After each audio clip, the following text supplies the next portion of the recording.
Monsieur le Premier ministre, bonsoir. Bonjour. Vous êtes Benjamin Netanyahou, le Premier ministre d'Israël dans ces circonstances de guerre. Le procureur de la Cour pénale internationale demande un mandat d'arrêt contre vous. Quelle a été, d'abord à titre personnel, votre première réaction ? Il ne s'agit pas de moi, il s'agit de l'État d'Israël. C'est le droit du seul État juif à se défendre dans les années qui suivent l'Holocauste, et le procureur de Haye combat ce droit à travers deux falsifications. La première, c'est de faire une fausse équivalence entre les dirigeants démocratiquement élus d'Israël et les chefs du Hamas. C'est comme le procès de Nuremberg lors de la Deuxième Guerre mondiale. C'est comme si on mettait De Gaulle et Winston Churchill face au commandement allemand, les traiter de la même manière. C'est comme mettre Al-Qaïda et le président américain dans le même procès. Bien sûr, c'est de la folie. La deuxième attaque contre Israël, c'est qu'ils disent qu'on a une politique qui consiste à affamer les civils. C'est absolument faux. On a mis un demi-million de tonnes de nourriture et de médicaments à disposition. On a pavé des routes, on a ouvert des nouvelles voies terrestres, on a fait des largages par avion, on a tout fait pour éviter la famine. La consommation de calories, c'est 3200 calories par personne. C'est 1000 calories de plus que ce qui est requis au quotidien. Donc c'est une accusation complètement fausse. Monsieur le Premier ministre, Monsieur le Premier ministre, pardon, permettez-moi de vous interrompre. Permettez-moi de vous interrompre. Est-ce que vous comprenez que les bombardements, par exemple à Rafah, donnent lieu à ces accusations? On voit bien que vous tuez beaucoup de combattants du Hamas, mais au prix de tellement de victimes civiles innocentes. Les civils, chaque mort de civil est une tragédie. Chaque fois que je vois un enfant ou une femme ou un civil innocent mourir, pour nous c'est une tragédie. Mais pour le Hamas, c'est une stratégie. Ils utilisent sciemment les civils comme des boucliers humains. Nous avons envoyé des milliers de pamphlets, d'affiches, nous avons passé des appels téléphoniques, nous faisons tout pour éloigner les civils des zones de conflit, et le Hamas, eux, ils font en sorte que les civils restent dans ces zones en leur tirant dessus s'ils essaient de partir. C'est pour ça qu'on a des pertes civiles. Mais je veux que vous sachiez que le nombre de pertes civiles relatives aux pertes de combattants, c'est le taux le plus bas qu'on a vu dans une guerre urbaine moderne. C'est plus bas qu'à Mossoul, à Raqqa, alors qu'on a des terroristes qui se cachent dans des tunnels. Alors le rapport, c'est à peu près 1 pour 1. C'est très élevé pour moi, mais c'est le ratio le plus bas qu'on ait vu dans ce genre de conflit. Monsieur Netanyahou, pardon. Comment croire au 1 pour 1 ? Les États-Unis, vos alliés, les États-Unis disent beaucoup trop de morts civiles. Ce sont les États-Unis, vos alliés, qui le disent. Ça n'est pas 1 pour 1. Le secrétaire à la Défense américain a parlé de 25 000 femmes et enfants. On voit bien qu'il y a une disproportion. Est-ce que vous y êtes obligé? Est-ce que vous êtes obligé de faire cette stratégie-là?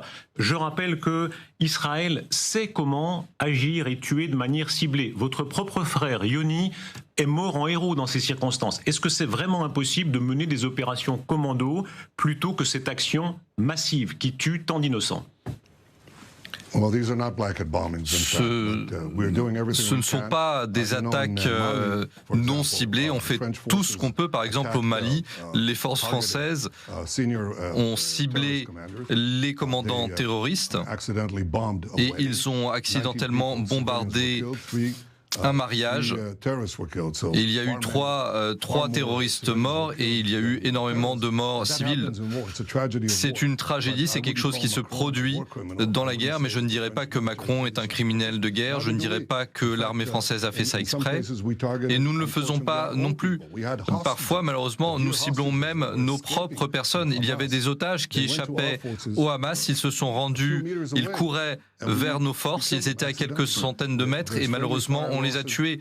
Il y a des pertes de tirs alliés, il y a des pertes de civils. Notre politique, c'est de minimiser les pertes civiles et on fait des choses qu'aucune armée n'a jamais faites dans l'histoire des conflits. On dit aux civils de partir, on leur donne de la nourriture. Et il y a des civils qui quittent Rafah, mais on a quand même des tragédies qui se produisent comme ce qui est arrivé l'autre jour. Mais ce n'est pas notre politique, ce sont des choses qui se produisent en dépit de nos politiques. Donc je pense que le procureur de la Haye nous accuse à mauvais escient. Ce qu'il fait, ce que je pense qu'il fait, c'est qu'il attise les flammes de l'antisémitisme. Parce que les gens de par le monde se disent, eh bien s'il y a ces accusations, ce sont des accusations qui viennent de la CPI, ça doit être des accusations sérieuses. Et on a vu d'autres tribunaux qui étaient soi-disant des tribunaux sérieux, comme dans l'affaire Dreyfus, qui ont alimenté les flammes de l'antisémitisme. Mais Monsieur Netanyahou, en Europe, au XIXe siècle. Pardon, est-ce que vous voyez, dans les rues de Paris, de Londres, de Rome, partout, ces centaines de milliers de gens qui manifestent contre l'excès de morts, les si grands nombres de morts à Gaza? Tous ne sont pas des antisémites. Il y a peut-être des groupuscules antisémites, mais ce sont des gens de bonne foi qui manifestent. Qu'est-ce que vous leur dites? Je leur pose la question, où étaient-ils quand des millions, et non pas 50 000 ou 20 000, c'est quand même beaucoup de pertes, comparé aux 50 000 terroristes qu'on a tués, mais où étaient-ils quand des millions étaient assassinés ? Lorsqu'on les sortait de leur maison en Syrie, en Irak, au Yémen, des millions de personnes ont été tuées et à ce moment-là, ils n'ont rien dit. Ce qu'ils font, c'est qu'ils ciblent la démocratie d'Israël, le seul État juif, parce que les Juifs se défendent. C'est ça qu'ils font. Et ils instrumentalisent le droit international pour cela. C'est ce qui se passe lorsqu'on compare les dirigeants de la démocratie israélienne aux dirigeants terroristes du Hamas. Lorsqu'on ment pour dire que nous ciblons les civils, que nous affamons les civils, on attaque toutes les démocraties et on sape aussi le droit international. Et les juges, lorsqu'ils se sont assis pour parler de ça, je pense qu'ils rejetteront ces calomnies antisémites. Ça ne va pas se retrouver dans des cours internationaux. Benjamin Netanyahou, vous rappelez l'histoire, et il est vrai qu'il y a eu des crimes de guerre même commis par les Alliés pendant la guerre, comme le bombardement de Dresde. Ce sont des faits. Mais aujourd'hui, en 2024, quoi qu'il en soit, est-ce que vous admettez qu'il y a trop de morts civiles à Gaza? Je pense qu'un seul mort civil, c'est trop, mais nous ne faisons pas de bombardements non ciblés à Gaza. On ne fait pas ce que faisaient les Alliés à Dresde. On ne fait pas de tapis de bombes à Gaza. Je ne vais pas me comparer à ce qu'on a fait par le passé, mais nous ne faisons pas ce genre de choses. Lorsqu'on va à Rafah, c'est l'équivalent du débarquement en Normandie, de leur attaque contre l'Allemagne. Et les gens diront, on peut laisser intact 20% de l'armée nazie, ne rentrez pas à Berlin. C'est ça en fait qu'on fait. Il y a énormément de bataillons des terroristes du Hamas à Rafah et les gens nous disent laissez-les là-bas. Mais vous savez ce qui va se passer? Ils vont simplement reconquérir Gaza, ils vont de nouveau soumettre les Palestiniens, ils se serviront de Gaza comme d'une base pour continuer ces attaques où ils décapitent les femmes, ils violent les femmes, ils brûlent des bébés, ils ciblent nos civils. Considérez l'équivalent, c'est l'équivalent de 8000 morts français en une journée. Monsieur le Premier ministre, nul ne diminue l'atrocité de ce qui a été commis le 7 octobre. Nul ne diminue l'atrocité de ce qui a été commis le 7 octobre. Mais je viens d'entendre votre comparaison avec le débarquement en Normandie. La grande différence, c'est que Gaza n'est pas votre terre. Ça, j'imagine que vous l'admettez.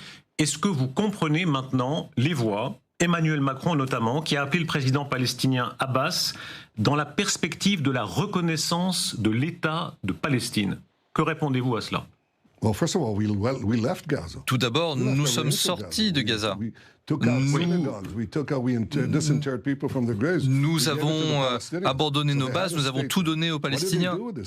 Donc, que font-ils? Ils n'ont pas fait la paix avec Israël, ils ont creusé des milliers de kilomètres de tunnels, plus que le métro parisien. Ils ont tiré des roquettes sur nos villes, ils ont décapité et brûlé notre peuple, ils ont violé nos femmes. Ce n'est pas un État paisible. Et si vous leur donnez un État, maintenant ce sera la plus belle récompense possible pour ces terroristes. Je veux que vous sachiez que ça rentre dans le cadre d'un conflit plus large contre l'axe de la terreur qui inclut le Hamas, les Houthis, le Hezbollah. Et s'ils réussissent ici, ils réussiront partout. Ça encouragera énormément les actions terroristes partout dans le monde, y compris en France. Excusez-moi, mon français n'est pas si précis, mais je dis notre victoire, c'est votre victoire. Notre victoire, c'est la victoire d'Israël contre l'antisémitisme. C'est la victoire des civilisations judéo-chrétiennes contre la barbarie. C'est la victoire de la France. If we lose here, you lose here. Si nous perdons ici, vous perdez ici. Si nous gagnons ici, vous gagnez ici. Et votre victoire. Monsieur le ministre, bien sûr qu'il y a l'usage de la force et tout le monde convient qu'il faut lutter par la force contre les islamistes, mais les Palestiniens, le peuple palestinien, est-ce que c'est le moment de lui donner un espoir, de lui dire, après la guerre, vous aurez un État, l'Espagne le fait, l'Irlande, la Norvège, que dites-vous à ces États et d'abord à la France ? Je leur dis qu'aujourd'hui, lorsqu'on parle d'un État palestinien, ce ne sera qu'un État fantoche de l'Iran, ce sera un État terroriste. 80% des Palestiniens soutiennent les massacres du 7 octobre. Aucun des membres de l'autorité palestinienne, pas un seul, n'a condamné cette attaque. Ils apprennent à leurs enfants qu'il faut détruire Israël. Ils payent les terroristes lorsqu'ils tuent des Israéliens. Mon point de vue, c'est qu'on doit faire 3 choses après Gaza. La première chose, c'est qu'on doit vaincre les terroristes du Hamas. Et ça, c'est notre guerre. Pas contre la population, contre les terroristes. On doit vaincre le Hamas. Ensuite, on doit s'assurer qu'il y ait une démilitarisation effective, une déradicalisation. On doit changer les curriculums dans les écoles, dans les mosques et dans les mosquées pour aller vers la paix et non pas vers la guerre. Détruire les terroristes du Hamas et construire la paix. Je l'ai fait moi-même. J'ai fait 4 traités de paix. Et ma vision de la paix, les Palestiniens, une fois déradicalisés, ils doivent avoir une autonomie, ils doivent avoir le pouvoir de se gouverner eux-mêmes et pas le pouvoir de menacer Israël. Mais Benjamin Netanyahou, tout ce que vous déclarez, tout ce que vous décrivez, est-ce que ça passe par une occupation de Gaza? Si, comme vous le dites, il faut aller jusqu'à changer les manuels scolaires, etc., est-ce que ça veut dire qu'Israël devra occuper pendant une certaine période Gaza? Je pense qu'il va falloir qu'on ait des responsabilités sécuritaires parce qu'il va falloir empêcher la résurgence du Hamas ou d'autres groupes terroristes. J'aimerais bien qu'il y ait une force internationale qui fasse cela, mais je n'en vois pas se dessiner. Et jusqu'à ce que ça soit le cas, c'est Israël qui sera responsable de la sécurité, non seulement de la nôtre, mais de la vôtre aussi, parce que des terroristes pourraient aller frapper l'Europe depuis cet État terroriste. Ça veut dire, pardon, soyons précis, Monsieur le Premier ministre, s'il vous plaît, que vous resterez à Gaza aussi longtemps que nécessaire, même si ça devait durer des mois ou des années? Je ne sais pas si il faudra occuper Gaza, mais il faudra pouvoir y rentrer à n'importe quel moment pour arrêter les terroristes. Vous devez comprendre que ce n'est pas seulement notre problème. Vous avez eu des choses horribles avec le professeur Paty, le père Hamel. Égorgé dans son église, vous avez eu les massacres du Bataclan, les massacres à Nice, les attaques à Toulouse. Vous avez ces terroristes qui sont chez vous et vous devez imaginer que si vous construisez un État terroriste, non pas à des milliers de kilomètres de Paris, mais dans la banlieue, à côté de chez vous, est-ce que vous pensez que ça créerait la paix? Donc non, on doit se débarrasser du Hamas et on doit s'assurer que les terroristes ne s'y reconstituent pas. Et si on ne fait pas cela et que les terroristes s'y rétablissent grâce à ces décisions terribles de la CPI, lorsque Israël mène une guerre que n'importe quelle démocratie mènerait et qu'Israël est à ce moment-là attaqué, bien sûr on ne se laissera pas faire, alors à ce moment-là, ça encouragera les terroristes partout dans le monde. Mais si nous gagnons, Monsieur le Premier ministre, est-ce que le but, quel est votre but, quel est votre but final de guerre? Vous savez que beaucoup, y compris aux États-Unis, craignent que vous vous installiez pour toujours. Est-ce que votre engagement est, à la fin, de rendre Gaza à une pleine autorité palestinienne? À une autorité palestinienne qui est favorable à la paix, qui veut une vraie réconciliation et une paix avec Israël. Mais je l'ai dit publiquement, je l'ai dit en hébreu, bien sûr, nous n'allons pas nous réinstaller à Gaza. Ce n'est pas la question. La question, c'est de savoir, c'est la nature du gouvernement qui va s'installer à Gaza, s'assurer que ça ne soit pas une menace pour Israël. Regardez la carte ici du monde arabe en vert. Israël, c'est ce petit point rouge, je ne sais même pas si vos caméras peuvent le voir. L'Iran, c'est le pays en noir, là. L'Iran veut conquérir tout le Moyen-Orient et ensuite attaquer l'Europe, la France, faire plus du terrorisme que vous connaissez.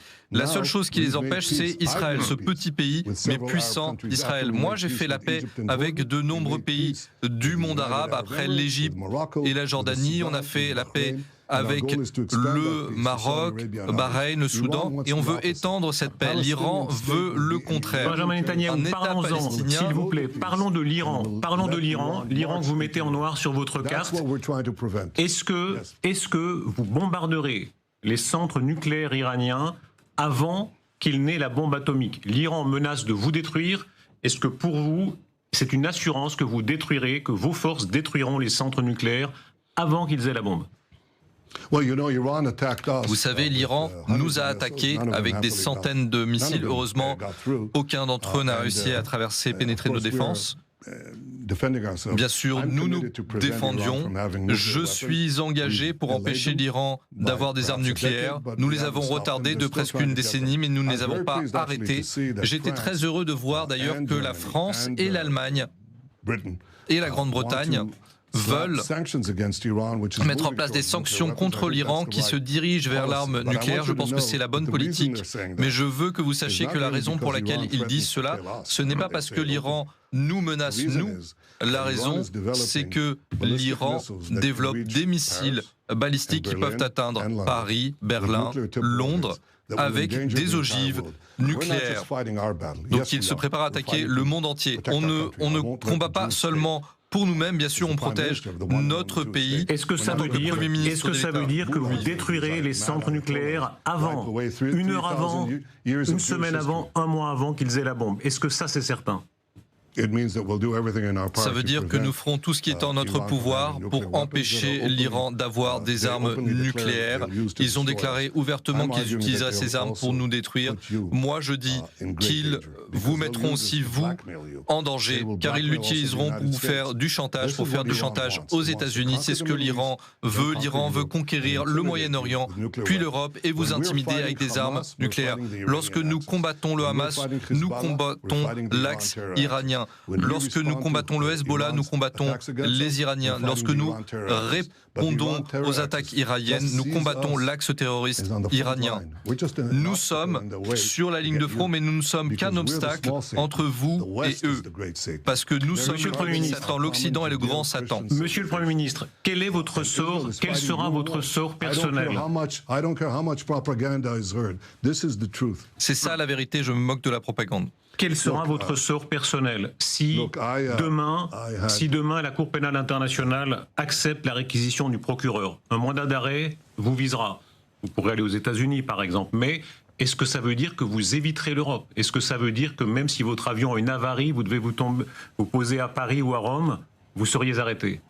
Vous savez, je ne veux pas parler de ma situation personnelle, ce n'est pas le problème. Je combats le terrorisme depuis que j'étais un jeune soldat dans les forces de défense israéliennes. Mon jeune frère a été tué pendant qu'il sauvait des otages juifs à Entebbe 1976. Moi, je faisais partie d'une force qui a sauvé des passagers d'un avion qui avait été détourné à Tel Aviv. J'ai combattu le terrorisme toute ma vie. Si je dois souffrir quelques désagréments dans ce combat contre le terrorisme, eh bien soit. Il ne s'agit pas de moi, il s'agit de nous, nous tous. Est-ce que nous avons le courage, la force, la conviction, la capacité de faire face à ces meurtriers, ces sauvages, ou est-ce qu'on se plie à ces accusations folles de la haie? Est-ce qu'on se soumet à cet antisémitisme? Est-ce que les juges de la haie se soumettent à cet antisémitisme? C'est vraiment une tâche sur la CPI dont ils ne se remettront jamais. Les gens ont le droit de dire « ça suffit ». Je peux vous dire que 80% du public américain soutient Israël. Je pense que 20%, c'est un nombre énorme de gens qui soutiennent le Hamas. Mais il y a aussi 20% de personnes qui disent que Ben Laden avait raison et que l'Amérique avait tort. Benjamin Netanyahu aussi. Il y a des gens partout qui se lèvent pour Israël. Un mot sur les otages. Vous vous rappelez le passé héroïque de votre frère qui avait sauvé, qui s'est battu, qui est mort dans ces circonstances-là. Aujourd'hui, le sort des otages. En quelques mots, où en est-on? Signe de vie de ces otages? Et puis, dès lors que des otages seraient tous libérés, est-ce que ça peut être la fin de l'opération? La fin de la guerre pourrait arriver immédiatement si le Hamas dépose les armes, se rend et libère les otages. On peut terminer ça en 5 minutes. Mais ce n'est pas ce qui se passe. Ils gardent les otages. Nous avons réussi à obtenir la libération de la moitié des otages grâce à de la pression militaire, mais aussi grâce à des exploits. On a sauvé certains otages. C'est très difficile à faire parce qu'il y a ce réseau de tunnels souterrains de 500 km qui est plus grand que le métro parisien. Donc on fait tout ce qu'on peut pour les libérer.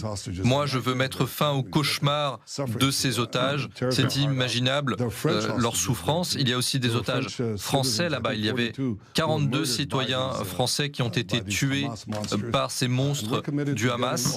Et nous voulons sauver tous les otages. C'est notre engagement. Nous, je pense que ça va main dans la main avec notre autre objectif qui est de détruire le Hamas, détruire les terroristes, non pas la population. On veut obtenir la libération des otages et on veut s'assurer que Gaza ait un avenir différent, un avenir qui ne menace pas Israël. Monsieur le Premier ministre, j'aimerais vous entendre, s'il vous plaît, sur les colonies de Cisjordanie. Il n'y a pas que Gaza. En Cisjordanie, vous avez des colonies illégales en regard du droit international. Est-ce qu'un jour, vous allez les démanteler? Est-ce que le démantèlement de ces colonies fait partie, quand il faudra faire la paix avec les Palestiniens, ils ont du chemin à faire? Et vous aussi, vous avez du chemin à faire. Est-ce que vous démantèlerez les colonies illégales de Cisjordanie? Ce ne sont pas des colonies illégales. Ça fait partie de notre territoire national. Nous ne sommes pas les Belges au Congo. Le droit international, la résolution 242 dit qu'il faut qu'il y ait un retrait, non pas de ces zones, mais de certaines zones qui ne sont pas spécifiées. Et toutes ces colonies, ce n'est que 2 à 3% de la zone construite. Monsieur, avec beaucoup d'extrémistes, vous le savez, très violents, est-ce que ça veut dire que vous ne les quitterez jamais? Est-ce que ça veut dire que vous ne les quitterez jamais? Nous ne sommes pas des colonisateurs, monsieur. Nous allons devoir vivre ensemble. Les Palestiniens, je ne veux pas les faire partir et ils ne pourront pas nous faire partir. Nous devons négocier la paix. Nous devons décider où exactement sera la frontière. Mais l'essentiel, c'est que les Palestiniens, 100 ans avant et après l'établissement de l'État d'Israël, ils doivent surmonter l'obstacle principal à la paix. Et ça, c'est le refus palestinien de reconnaître l'État juif, quelles que soient les frontières. C'est ça qui empêche la paix. Arafat a reconnu. Yasser Arafat avait dit leur charte est caduque et aujourd'hui, M. Abbas ne nie pas l'existence d'Israël. Monsieur le Premier ministre, Si, il le nie. Parce que si vous regardez les livres dans les écoles, si vous voyez ce que l'autorité palestinienne et ce qu'Abbas enseigne à ses propres enfants, c'est exactement la même rhétorique que celle du Hamas. Ils enseignent la destruction d'Israël Ils sont payés en fonction du nombre d'Israéliens qu'ils tuent, en fonction du nombre d'Israéliens qu'ils tuent. Ce n'est pas ça la paix. Moi, je veux un changement dans les années à venir. Je ne veux pas tuer les Palestiniens, je ne veux tuer aucun Palestinien, je veux tuer les terroristes, bien sûr, mais je veux dire que nous reconnaissons l'État d'Israël et nous voulons qu'il soit reconnu non pas seulement dans les mots, mais aussi dans les faits. C'est ça qui ouvrira la porte à la paix entre Israël et les Palestiniens. Nous avons déjà ouvert la porte. Monsieur Netanyahou, tout à l'heure, ce sont les États arabes. Nous ne voulons pas qu'ils se définissent vis-à-vis de la destruction de l'État d'Israël. Tout à l'heure, vous disiez, vous étiez. Est-ce qu'il y aurait une force internationale pour prendre le relais à Gaza? Vous disiez, ça semble pas prendre forme. Mais si ça prenait forme, si demain les Américains, les Français, les Allemands disaient, d'accord, nous allons assurer l'ordre à Gaza. Est-ce que vous leur donnez les clés? Est-ce que vous leur dites oui? Je pense que j'ai dit que je serais heureux de voir une participation d'une force internationale, à la fois d'États arabes et de la communauté internationale. J'aimerais une gestion civile de la bande de Gaza. Ça ne nous intéresse pas d'administrer la bande de Gaza de ce point de vue. Nous voulons voir une force qui empêchera le retour des terroristes. Et si une telle force internationale devrait se composer, nous en serions très heureux. Mais pour l'instant, je n'en vois pas qui se forme, et si vous en connaissez une, je serais ravi de l'envisager, mais je ne pense pas que ça sera pratique dans un avenir immédiat. La gestion administrative des civils, oui, je suis d'accord, mais la gestion des affaires sécuritaires et militaires, je ne pense pas. Est-ce que vous avez parlé à M. Macron au téléphone? Oui, j'ai eu de nombreuses conversations téléphoniques avec lui. Ces dernières heures et ces derniers jours, notamment après ce qu'il a dit sur la reconnaissance potentielle de l'État de Palestine. Non, je n'ai pas eu de conversation à ce sujet, mais encore une fois, je pense que si M. Macron et les citoyens français considéraient la possibilité d'avoir un État palestinien dans la banlieue parisienne, c'est de ça qu'on parle. Et imaginez qu'il y ait des milliers de terroristes qui veuillent détruire Paris, tuer des citoyens français, conquérir la France. Vous ne suggéreriez pas cela. Et c'est ça que serait un État palestinien aujourd'hui. C'est ça que nous disons. Ça doit se faire dans l'avenir par des négociations qui ne sont pas imposées par une force extérieure, parce que ça ne mènera pas à la paix, ça mènera à une guerre encore pire. En particulier parce que le Hamas a promis d'utiliser un tel État pour refaire les attaques du 7 octobre encore et encore et encore. Donc la grande majorité des Israéliens, 99 contre 9 à la Knesset, récemment, s'est opposée à l'établissement d'un État palestinien, et c'est compréhensible parce que nous ne voulons pas nous suicider. Monsieur le Premier ministre, un mot encore, personnel. Je me rappelle Noah Kliger, survivant d'Auschwitz. Il écrivait, je crois, dans le Yediot Aharonot, personnage extraordinaire. Il disait Bibi Netanyahou, c'est la chutzpah, c'est le culot. Mais pour le meilleur ou pour le pire, est-ce qu'aujourd'hui, c'est le pire? C'est-à-dire, est-ce qu'aujourd'hui, hélas, vous aggravez l'image d'Israël? Ou est-ce que ça veut dire, vous ne comptez que sur vous-même? Écoutez, la grande majorité des Israéliens sont d'accord avec mes politiques. Israël est une démocratie. Parfois, les gens ne sont pas d'accord avec moi. Mais globalement, les Israéliens comprennent que nous devons vaincre le Hamas. Ils comprennent aussi qu'il y a une campagne de propagande constante pour dire, eh bien, Netanyahou a une position et le peuple israélien n'est pas d'accord. Mais les sondages hier ont montré tout le contraire. Et moi, je ne me soucie pas de mon propre avenir. J'ai risqué ma vie de nombreuses fois. J'ai été blessé, on m'a tiré dessus, j'ai perdu un frère. J'ai eu un de mes camarades soldats qui est mort dans mes bras lorsque j'étais un jeune soldat. Je connais le coût de la guerre, je connais le fardeau de la guerre, la douleur de la guerre, et je veux la paix, mais je veux une vraie paix.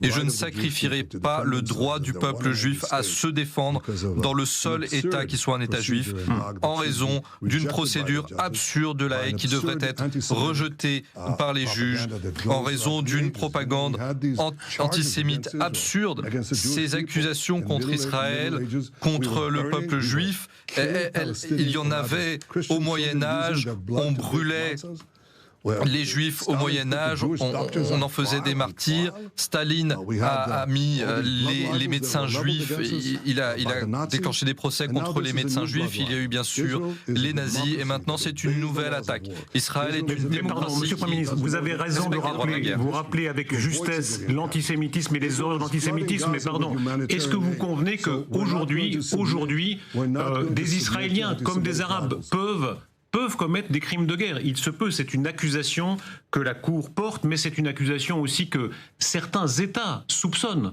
Je rappelle, les États-Unis eux-mêmes l'ont dit. Donc, bien sûr qu'il faut rappeler l'antisémitisme. Est-ce que tôt ou tard aussi, il faudra des jugements? Vous-même avez dit pour Rafah qu'il y a une erreur qui a été commise. Est-ce que, par exemple, ceux qui ont donné l'erreur, seront jugés chez vous en Israël? Alors il y a une enquête pour voir, et s'il y a des gens qui sont coupables, bien sûr, il y aura un procès. L'ACPI a été fondée pour mettre en accusation des pays qui n'ont pas de système légaux en place, des États qui ne sont pas démocratiques, qui n'ont pas le principe de séparation des pouvoirs. Nous avons le système judiciaire le plus indépendant de la planète, peut-être de la galaxie, et tout le monde le sait. Et donc, en fait, le procureur de la CPI ne s'est même pas embarrassé à vérifier les faits. Il a annulé sa visite en Israël, il voulait simplement s'attaquer à Israël, il voulait simplement nous accuser à tort. Et en Israël, on fait tout le contraire. À chaque fois qu'il y a un tel incident à Gaza, Rafah, où que ce soit, évidemment, il y a une enquête. Nous avons un système judiciaire indépendant, comme la France, comme le Royaume-Uni, comme les États-Unis. La CPI était censée se rendre au Soudan, ils n'y sont pas allés. D'autres pays où ils ne sont pas allés, ils ne font rien sur l'Iran, ils ne font rien sur le Yémen, ils ne font rien sur la boucherie en Syrie de Bachar al-Assad. Israël, c'est un pays qui a un système, un vrai système indépendant, et le procureur ne voulait pas s'intéresser à cela, il voulait simplement nous mettre en accusation. Mais ce n'est pas moi qui l'accuse par cela, c'est la démocratie, c'est toutes les démocraties, c'est vous aussi, parce qu'une fois que ça fait jurisprudence, on sera attaqué et les terroristes seront encouragés, et vous verrez les effets à la fois sur l'antisémitisme qui se développera, et ça entachera la Cour pour toujours, et il y aura aussi une montée du terrorisme de l'axe iranien, et en fin de compte, ils veulent s'attaquer à vous. Nous sommes juste sur leur chemin, mais c'est vous qu'ils veulent attaquer. Monsieur le Premier ministre, merci d'avoir été notre invité. Merci beaucoup. Thank you. Merci à vous. Merci.